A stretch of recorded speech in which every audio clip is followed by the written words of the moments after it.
backbreakers.blogspot.com.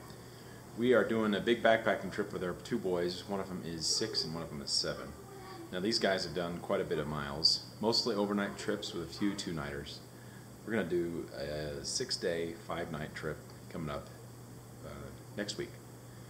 We're going to do sections 5 and 6 of the Colorado Trail. It's about 50 miles with about 3,000 feet of elevation up and then 3,000 feet of elevation down stuff. So we're going to do a lot of elevation change every single day. And these guys, they've done 12 miles in a day on a day hike through about the same terrain, but they've never gone consecutively 5 nights. So we have a challenge cut out for us for food. So this is a video about what's in our food bag.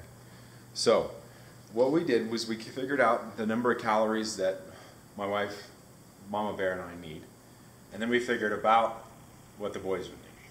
So we would probably burn 6,000 to 7,000 calories a day each, carrying a backpack and hiking all that. So we're going to eat about 3,000. The boys are going to be, we have them scheduled for about 2,000 calories a day, and we've seen that's about as much as we can stuff into them on any backpacking trip. Now that might change, we might go higher, but we're kind of prepared for that. So every day, let me take a look at what we've got. We repackaged some of our backpacking meals. They all started out in something that looks like this. Most of them. We repackaged them because we like to cook them inside of our cooking pot, which is called bot. It's a drinking pot and a cooking pot. It's a 1-quart pot. So we repackaged them and we saved about 20 to 25 grams per package, which for the number of what we're bringing, that's a lot of weight. So we have every meal. The bread we incorporated was with tortillas. So the first night we're going to get there, the only meal we need is snacks and dinner. We're going to bring like sandwiches for lunch. All right, so we have some rice and some beans, and then we're going to have chicken fajitas. So it's kind of Mexican night. We're going to have tortillas with that. Each one of us get 1 tortilla. We might have a few extras, but so we're going to eat a lot of that with a spoon. The boys might get the tortillas. So we pre-packaged up some oatmeal for breakfast, and the oatmeal is about 570 calories, and then we add in some goodies like nuts and dried fruits, so it brings it up to about 1,100 calories per oatmeal pack. Then we've got eggs, beef, we've got granola, protein bars. We've got some tuna fish for lunch. We've got some Thai tea drink. It's kind of a nice treat in the day for Robin and myself. We've got some mashed potatoes for dinner with beef stroganoff. So this type of meal we did not repackage because it's already vacuum packed, so it doesn't take up so much space. The biggest problem is really space. The weight is what it is. You know, we have to carry that. So the next day we have like eggs, and we kind of have the same mixture of different types of dried fruit, power bars, protein bars, and then for dinner we're going to have chicken and dumplings and a pasta side. And for dessert, we're going to have pudding with Oreos on top. That's 800 calories, so that's a nice one. So every day, the boys will generally eat an entire package of dried fruit, two packages. So this is freeze-dried fruit. It's only 160 calories in here, and it's kind of bulky, but they'll both do that every day. We also have more freeze-dried fruit, and this is just dried apples. This is better. This is 300 calories. And we'll go through that easy in a day. So then it keeps going with roughly the same. We have to try to have something different for breakfast, and then have something different for dinner. We're not repeating any dinners, not repeating any sides. We found that doesn't work. Previously, our last 5-day trip was before the kids were born, and we ate the same thing every day for lunch, I think for dinner, and by the end of it, we were so sick of that food. We couldn't eat summer sausage for a year. It was awful. So we have a good variety, different flavors. Every oatmeal is flavored. It's got a different theme to it, and all the eggs are different flavors. Potatoes are different flavors. Sides are all different flavors. So it's really important to have that variety. Now we do have some redundancy. We have the same protein bars, and we have tuna fish for Robin and myself, and Spam and peanut butter. But some of those things, you know, you can have every day and it's okay, but sometimes those backpacking meals, they might be good once, but they're not good 5 times in a row. All right, so let's move on over to what we're going to carry this food in. And then I'll get to our extra calories, not extra calories, but sugar calories and snacks for the day. So we have 3 bags. We have 2 dry bags. We normally use these bags when we go on our shorter trips. And these are great for hanging a bear bag. We have a little carabiner on here, and we hang them PCT style. And then we have our brand new food bag, which opens up sideways.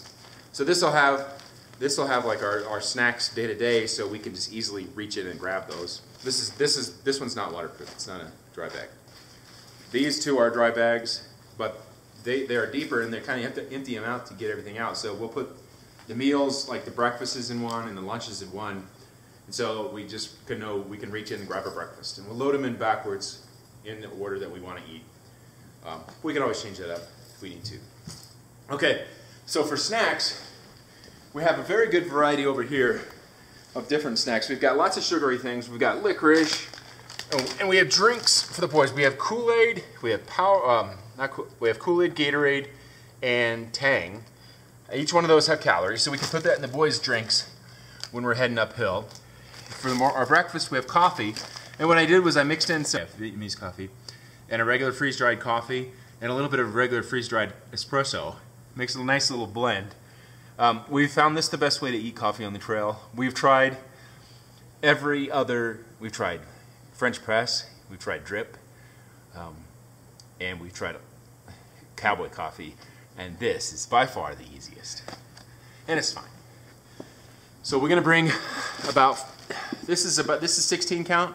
We're gonna bring about 40 to 45 tortillas on this trip. And those are good for packing down, but they're kind of heavy. So I'm trying to pack in the heavy tortilla days, like the taco night, first, so we can get that weight out. But everybody likes them, and we eat them for lunch every day. And a lot of times, we'll take Nutella or peanut butter, and we'll spread that on our tortilla and give it to the boys at lunchtime. They'll eat that right up. So we've got more fruit. These strawberries are fantastic. They're just dried strawberries, and the boys eat those like candy, and they are really good. This is 390 calories right here. We've got more dried fruit. This freeze-dried food is really, really lightweight. It's only 160 calories. It's kind of bulky, but we found the boys really like it. And if we're going to give them snacks with lots of sugar, you know, kind of nice to give them some fruit. These are Carnation instant breakfast, and we mixed in the milk and the powder with it. It's like a protein shake, and it's got 550 calories. Now they'll split that, so that's 225 calories each. This will be like their second breakfast, mid-morning, after we've done a few miles. We've got a couple extra things. We've got some shelf-stable cheeses for just a mix of things, a different kind of. This is a smoked Gruyere cheese. More fruit, extra fruit. Pineapple is fantastic. It's a good mix in there. This coconut is really, really good. We put 2 packages in here, and it's just dried coconut. It's really nice to snack on. We've got 2 different types of trail mix. This is about 1,600 calories, and this is 1,400 calories. So it's really nice to have that dense calories, and that's good to snack on when you get tired of eating the other stuff. We're going to try something new this time, which I don't know if it's a good idea or a bad idea, but we're going to try out these Cliff blocks. So when we head uphill, we're going to give the boys one of these to chew on, or maybe break it in half and give it to them, and we'll see what happens. Should be fun. We're going to take a Toblerone. It's fun.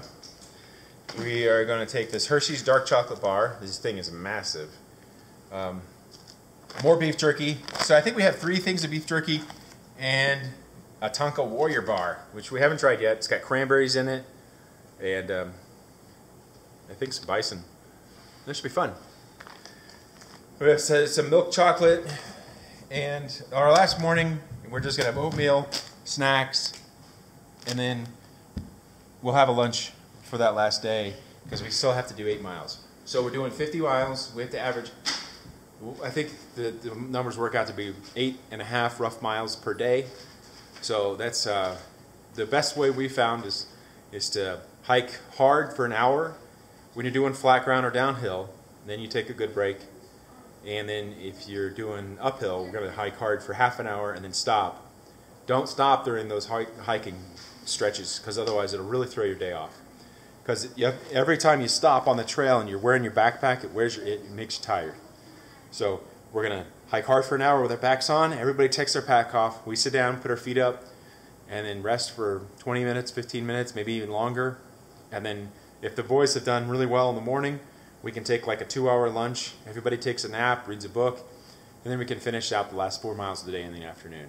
Because 8.5 miles, we have plenty of time to do it, but you have to push hard. And when we're hiking, I like to do 2 miles an hour. 2 for uphill, 2.5 to 3 for downhill flat. And we found that's a good pace for the boys. It's pretty fast, but they've done really well. All right, I think that's all our food. If you guys have any questions, send us an email. And don't forget to subscribe and like below. Thank you.